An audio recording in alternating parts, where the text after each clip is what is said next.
আসসালামু আলাইকুম বন্ধুরা, চলে এলাম আরও একটি নতুন ভিডিও নিয়ে আপনাদের সামনে। আজকে আমরা দেখাবো কিভাবে জিমেল রিমুভ করতে হয়। অনেকেই আছেন একের অধিক জিমেল অ্যাকাউন্ট মোবাইলে সাইন ইন করেন, এরপর অনেক সমস্যার সম্মুখীন হন, রিমুভ করতে গিয়ে রিমুভ করতে পারেন না। আজকে দেখাবো খুব সহজেই কিভাবে আপনারা আপনাদের মোবাইলে থাকা একের অধিক কোনো জিমেল অ্যাকাউন্ট কিভাবে রিমুভ করবেন। তো চলুন বেশি দেরি না করে শুরু করা যাক।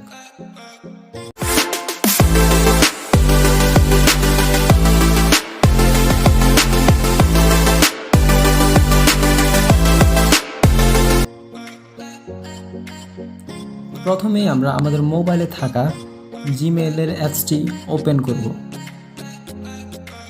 ওপেন করার পর দেখতে পাচ্ছেন বাম দিকে উপরে একটা আইকন দেখা যাচ্ছে সার্চ বারের পাশেই। আমরা এটার মধ্যে ক্লিক করে দিব। ক্লিক করে দেওয়ার পরে আমরা একটু স্ক্রল ডাউন করে নিচে নামবো। নিচে নামার পর দেখতে পাবেন এখানে গিয়ার আইকনের পাশে সেটিংস নামক একটি অপশন আছে। আমরা এটির মধ্যে ক্লিক করে দিব। ক্লিক করে দেওয়ার পর দেখতে পাচ্ছেন এখানে আমার মোবাইলের যে জিমেলটা আছে এটা এখানে শো করতেছে। তো আমরা এটার মধ্যে ক্লিক করে দিব। ক্লিক করে দেওয়ার পর দেখতে পাচ্ছেন এখানে নতুন একটি ইন্টারফেস ওপেন হয়ে গেছে। তো আমরা দেখতে পাচ্ছেন একদম উপরে ডান কোণায় 3 ডট একটি আইকন আছে, এটার মধ্যে ক্লিক করে দিব। ক্লিক করে দেওয়ার পর দেখতে পাচ্ছেন এখানে ম্যানেজ অ্যাকাউন্ট নামক একটি অপশন আছে, এটার মধ্যে ক্লিক করব। আমরা করার পর দেখতে পাচ্ছেন এখানে আমার মোবাইলের জিমেলটি শো করতেছে।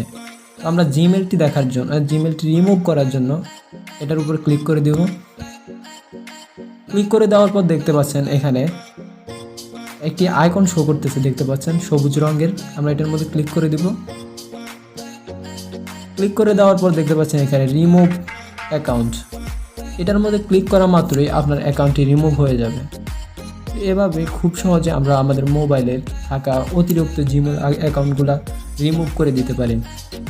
এই ভিডিওটি যদি আপনাদের ভালো লেগে থাকে তাহলে অবশ্যই আমার চ্যানেলটি সাবস্ক্রাইব করবেন এবং একটি লাইক করে পাশেই থাকবেন। Thanks for watching.